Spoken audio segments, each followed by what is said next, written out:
Assalamualaikum warahmatullahi wabarakatuh. Waalaikumsalam warahmatullahi wabarakatuh. Sebelumnya, perkenalkan saya Bella Angelina sebagai moderator yang memandu presentasi kita pada pagi hari ini. Sebelumnya, saya akan memperkenalkan anggota kelompok.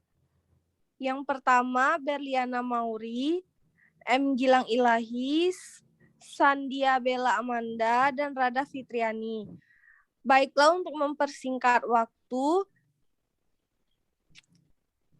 kita serahkan kepada Saudari Rada Fitriani. Peraturan Menteri Kesehatan Republik Indonesia Nomor 26 Tahun 2019 tentang Peraturan Pelaksanaan Undang-Undang Nomor 38 Tahun 2014 tentang Keperawatan. Bab 1. Ketentuan Umum. Pasal 1. Ayat 1. Perawat adalah seorang yang telah lulus pendidikan tinggi keperawatan baik di dalam maupun di luar negeri yang diakui oleh pemerintah sesuai dengan ketentuan peraturan perundang-undangan.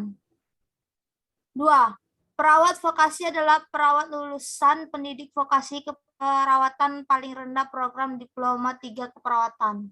3. Perawat profesi adalah perawat lulus pendidikan profesi keperawatan yang merupakan program profesi keperawatan dan program spesialis keperawatan. 4. Keperawatan adalah kegiatan pemberian asuhan kepada individu, keluarga, kelompok, atau masyarakat baik dalam keadaan sakit maupun sehat. 5. Praktik keperawatan adalah pelayanan yang diselenggarakan oleh perawat dalam bentuk asuhan keperawatan. 6. Asuhan keperawatan adalah rangkaian interaksi perawat dengan klien dan lingkungannya untuk mencapai tujuan pemenuhan kebutuhan dan kemandirian klien dalam merawat dirinya. 7. Pelayanan keperawatan adalah suatu bentuk pelayanan yang merupakan bagian integral dari pelayanan kesehatan yang didasarkan pada ilmu dan kiat perawatan tujukan kepada individu, keluarga, kelompok, atau masyarakat baik sehat maupun sakit. 8. Klien adalah perseorangan, keluarga, kelompok, atau masyarakat yang menggunakan jasa pelayanan keperawatan. 9. Surat tanda registrasi perawat yang selanjutnya disingkat STRP adalah bukti tertulis yang diberikan oleh Konsil Keperawatan kepada perawat yang telah diregistrasi. 10. Surat izin praktik perawat yang selanjutnya disingkat SIPP adalah bukti tertulis yang diberikan oleh pemerintah daerah, kabupaten, atau kota kepada perawat sebagai pemberian kewenangan untuk menjalankan praktik keperawatan. Pasal 2. Peraturan Menteri ini mengatur mengenai jenis perawat, perizinan penyelenggaraan praktik keperawatan, praktik mandiri perawat, kebutuhan pelayanan kesehatan atau keperawatan dalam suatu wilayah dan pembinaan dan pengawasan. Bab 2. Jenis perawat. Pasal 3. Jenis perawat terdiri atas perawat vokasi dan perawat profesi. 2. Perawat vokasi sebagaimana dimaksud pada ayat merupakan perawat yang melaksanakan perawatan yang mempunyai kemampuan teknis keperawatan dalam melaksanakan asuhan keperawatan. Pasal 3. Perawat profesi sebagai dimaksud pada ayat 1 huruf B terdiri atas A, nurse, dan B, nurse spesialis. 4. Nurse sebagai dimaksud pada ayat 3 huruf A merupakan perawat 1 lulusan program profesi keperawatan yang mempunyai keahlian khusus dalam asuhan keperawatan. 5. Nurse spesialis sebagai mana dimaksud pada ayat 3 huruf B merupakan perawat lulusan program spesialis perawatan yang mempunyai keahlian khusus dalam asuhan keperawatan. Bab 3. Perizinan. Bagian kesatuan STRP. Pasal 4. 1. Perawat wajib memiliki STRP dalam melakukan praktik keperawatan. 2. Untuk memperoleh STRP sebagaimana dimaksud pada ayat 1, perawat harus memiliki sertifikat kompetensi atau sertifikat profesi dan persyaratan lain sesuai dengan ketentuan peraturan perundang-undangan. 3. STRP sebagaimana dimaksud pada ayat 1 berlaku selama 5 tahun. 4. STRP sebagaimana dimaksud pada ayat 1 diperoleh sesuai dengan ketentuan peraturan perundang-undangan. Pasal 5. STRP yang telah habis masa berlakunya dapat diperpanjang selama memenuhi persyaratan sesuai dengan ketentuan peraturan perundang-undangan. Baiklah, pasal 6, 1. Perawat warga negara asing untuk dapat melakukan praktik keperawatan wajib memiliki STR sementara perawat. 2. Untuk memperoleh STR sementara perawat, sebagaimana dimaksud pada ayat 1, perawat warga negara asing harus memiliki sertifikat kompetensi atau sertifikat profesi dan persyaratan lain sesuai dengan ketentuan peraturan perundang-undangan. 3. STR sementara perawat, sebagaimana dimaksud pada ayat 1, berlaku selama 1 tahun dan hanya dapat diperpanjang untuk 1 tahun berikutnya. Bagian kedua, SIPP. 1. Perawat untuk dapat melakukan praktik keperawatan wajib memiliki SIPP. 2. Perawat bagaimana dimaksud pada ayat 1 diberikan kepada perawat yang telah memiliki STRP. 3. SIPP bagaimana dimaksudkan pada ayat 1 dikeluarkan oleh pemerintah daerah, kabupaten atau kota. 4. SIPP sebagaimana dimaksud pada ayat 1 berlaku untuk satu fasilitas pelayanan kesehatan. 5. SIPP sebagaimana dimaksud pada ayat 1 berlaku sepanjang STRP masih berlaku dan dapat diperpanjang kembali selama memenuhi persyaratan. Pasal 8, 1. Perawat hanya dapat memiliki paling banyak 2 SIPP. 2. Permohonan SIPP kedua harus dilakukan dengan menunjukkan SIPP pertama yang masih berlaku. Pasal 9. 1. Untuk memperoleh SIPP sebagaimana dimaksudkan dalam pasal 7, perawat harus mengajukan permohonan kepada pemerintah daerah, kabupaten atau kota dengan melampirkan fotokopi ijazah yang dilegalisasi, fotokopi STRP, surat keterangan sehat, surat pernyataan memiliki tempat praktik, foto terbaru, rekomendasi dari Kepala Dinas Kesehatan Kabupaten atau Kota, rekomendasi dari organisasi profesi. Pasal 9, 2. Dalam hal SIPP dikeluarkan oleh Dinas Kesehatan Kabupaten atau Kota, persyaratan rekomendasi sebagaimana yang dimaksud pada ayat 1, huruf F tidak diperlukan. Pasal 10. SIPP dinyatakan tidak berlaku dalam hal 1.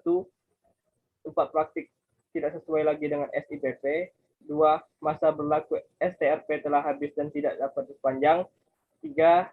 Dicabut oleh pejabat yang berwenang memberikan izin. Dan 4. Perawat yang bersangkutan meninggal dunia. Undang-Undang Republik Indonesia Nomor 36 Tahun 2026 tentang Kesehatan. Bab 1 Ketentuan Umum. Pasal 1. Dalam undang-undang ini yang dimaksud dengan 1. Kesehatan adalah keadaan sehat, baik secara fisik, mental, spiritual, maupun sosial memungkinkan setiap orang untuk hidup produktif secara sosial dan ekonomis. 2.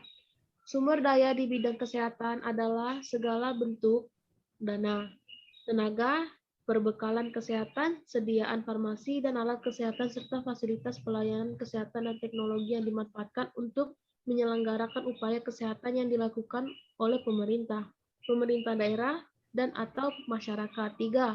Perbekalan kesehatan adalah semua bahan dan peralatan yang diperlukan untuk menyelenggarakan upaya kesehatan. Pasal 1. 4.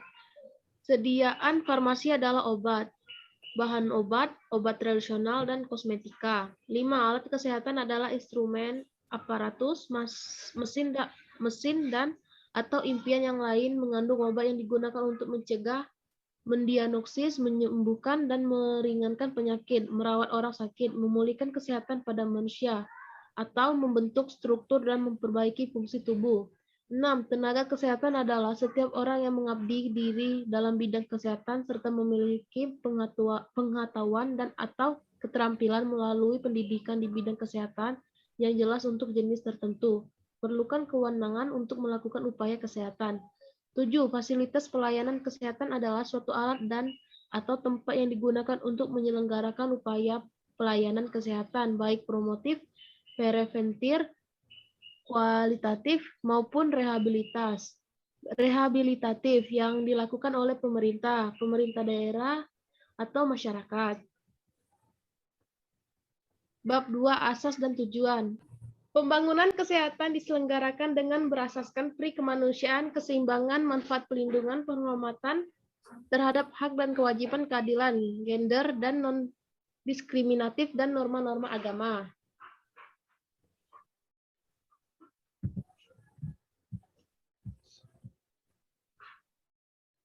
Pasal 3. Pembangunan kesehatan bertujuan untuk meningkatkan kesadaran, kemauan, dan kemampuan hidup sehat bagi setiap orang agar terwujud derajat kesehatan masyarakat yang setinggi-tingginya. Sebagai investasi bagi pembangunan sumber daya manusia yang produktif secara sosial dan ekonomis. Bab 3. Hak dan kewajiban. Bagian kesatuan hak. Pasal 4. Setiap orang berhak atas kesehatan. Pasal 5. 1. Setiap orang mempunyai hak yang sama dalam memperoleh akses dan atas sumber daya di bidang kesehatan. 2. Setiap orang mempunyai hak dalam memperoleh pelayanan kesehatan yang aman, bermutu, dan terjangkau. 3. Setiap orang berhak secara mandiri dan bertanggung jawab menentukan sendiri pelayanan kesehatan yang diperlukan bagi dirinya. Pasal 6. Setiap orang berhak mendapatkan lingkungan yang sehat bagi pencapaian derajat kesehatan. Pasal 7. Setiap orang berhak untuk mendapatkan informasi dan edukasi tentang kesehatan yang seimbang dan bertanggung jawab. Pasal 8. Setiap orang berhak memperoleh informasi tentang data kesehatan dirinya, termasuk tindakan dan pengobatan yang telah maupun yang akan diterimanya dalam tenaga kesehatan.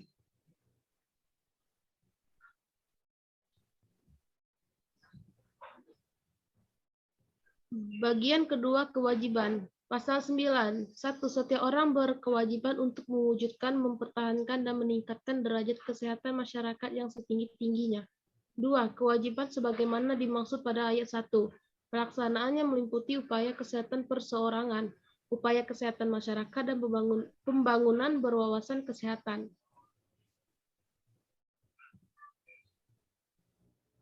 Pasal 10. Setiap orang berkewajiban menghormati hak orang lain dalam upaya memperoleh lingkungan yang baik dan sehat, fisik, biologi, maupun sosial.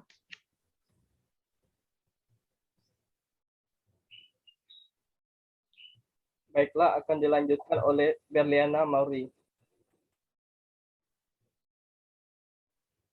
Baiklah, bab 4 tanggung jawab pemerintah. Pasal 14. Pemerintah bertanggung jawab merencanakan, mengatur, menyelenggarakan, membina, mengawasi penyelenggaraan upaya kesehatan yang merata dan terjangkau oleh masyarakat. 2. Tanggung jawab pemerintah sebagaimana dimaksud pada ayat 1 dikhususkan pada pelayanan publik. Bab 4 pasal 15. Pemerintah bertanggung jawab atas ketersediaan lingkungan, tatanan, fasilitas kesehatan, baik fisik maupun sosial, bagi masyarakat untuk mencapai derajat kesehatan yang setinggi-tingginya. Pasal 16, pemerintah bertanggung jawab atas tersedianya sumber daya di bidang kesehatan yang adil dan merata bagi seluruh masyarakat untuk memperoleh derajat kesehatan yang setinggi-tingginya.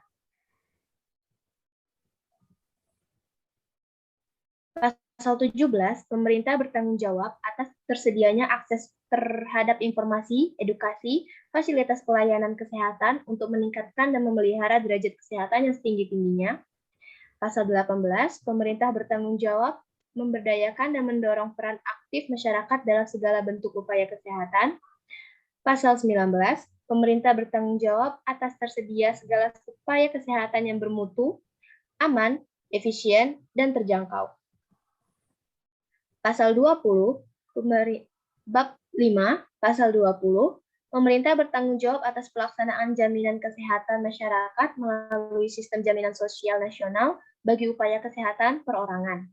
2. Pelaksanaan sistem jaminan sosial sebagaimana dimaksud pada ayat 1 dilaksanakan sesuai ketentuan peraturan perundang-undangan. Bab 5, sumber daya di bidang kesehatan. Bagian kesatuan tenaga kesehatan. Bab 21, pemerintah mengatur perencanaan pengadaan, pendayagunaan, pembinaan, pengawasan, mutu tenaga kesehatan dalam rangka penyelenggaraan pelayanan kesehatan. 2. Ketentuan mengenai perencanaan penggadaian Pendayagunaan, pembinaan, pengawasan, mutu tenaga kesehatan sebagaimana dimaksud pada ayat 1 diatur dalam peraturan pemerintah. 3. Kesatuan mengenai tenaga kesehatan diatur dengan undang-undang. Pasal 22 ayat 1, tenaga kesehatan harus memiliki kualifikasi minimum. Pasal 22 ayat 2, ketentuan mengenai kualifikasi minimum sebagaimana dimaksud pada ayat 1 diatur dengan peraturan menteri. Bab 5, pasal 23 ayat 1, tenaga kesehatan berwenang untuk menyelenggarakan pelayanan kesehatan. Ayat 2, kewenangan untuk menyelenggarakan pelayanan kesehatan dimaksud pada ayat 1 dilakukan sesuai dengan bidang keahlian yang dimiliki. Ayat 3, dalam penyelenggaraan pelayanan kesehatan, tenaga kesehatan wajib memiliki izin dari pemerintah. Ayat 4, selama memberikan pelayanan kesehatan sebagaimana dimaksud pada ayat 1 dilarang mengutamakan kepentingan yang bernilai materi. Ayat 5, ketentuan mengenai perizinan sebagaimana dimaksud pada ayat 3 diatur dalam peraturan menteri. Pasal 24 ayat 1, tenaga kesehatan sebagaimana dimaksud dalam pasal 23 yang harus memenuhi ketentuan kode etik, standar profesi, hak pengguna pelayanan kesehatan, standar pelayanan, dan standar prosedur operasional. Ayat 2, ketentuan mengenai kode etik dan standar profesional sebagaimana dimaksud pada ayat 1 diatur oleh organisasi profesional. Ayat 3, ketentuan mengenai hak penggunaan pelayanan kesehatan, standar pelayanan, dan standar prosedur operasional sebagaimana yang dimaksud pada ayat 1 diatur dengan peraturan menteri. Pasal 24 ayat 1, tenaga kesehatan sebagaimana yang dimaksud pasal 23 harus memenuhi ketentuan kode etik, standar profesi, hak pengguna pelayanan kesehatan, standar pelayanan, dan standar prosedur operasional. Ayat 2, ketentuan mengenai kode etik standar profesional sebagaimana dimaksud pada ayat 1 diatur oleh organisasi profesional. Pada ayat 3, ketentuan mengenai hak pengguna pelayanan kesehatan, standar pelayanan, dan standar prosedur operasional sebagaimana dimaksud pada ayat 1 diatur dengan peraturan menteri. Live in America. Terima kasih. Wassalamualaikum warahmatullahi wabarakatuh. Dan akan kita lanjutkan kepada moderator. Baiklah, itulah tadi hasil dari presentasi kami. Apabila terdapat kesalahan, kami mohon maaf. Saya akhiri, wabillahi taufiq wal hidayah. Wassalamualaikum warahmatullahi wabarakatuh. Waalaikumsalam. Waalaikumsalam warahmatullahi wabarakatuh.